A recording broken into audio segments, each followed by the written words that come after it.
Badilisha mali anakaa imara Mudathir Yahya Bas. Ameslide ya ucheze. Kenneth Musonda. Augustine Okejefa ameondosha mpira mbali.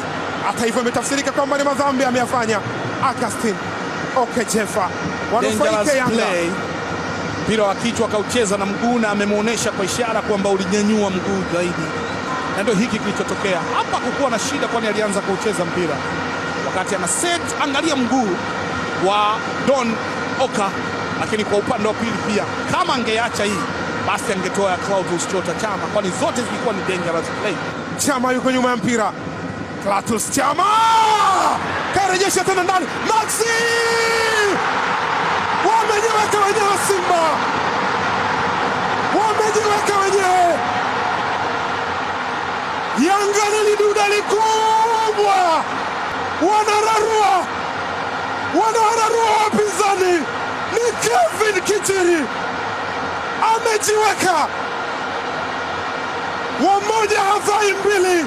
Yupo chini pale Shomari Kapombe. Wananchi wamecharuka. Dar es Salaam yote ni njano na kijani.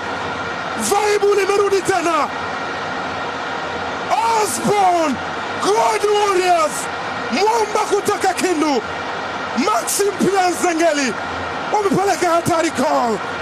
Clatous Chota Chama mpira wake ule akitafuta engo ile, lakini ulikuwa unaenda nje.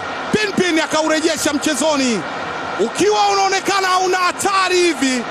Second ball ile baada ya kusafiri akaurejesha ndani, akawa anaucheza lakini clean ya Shomari Kapombe akafanikiwa kuutoa, lakini Calvin Kijiri ni kama aliurejesha. Kwa nini alivoluka? Ukitazama mpira Shomari Kapombe ameucheza umekula chuma ukarudi kwenye mguu wa Kijiri ukalala ndani.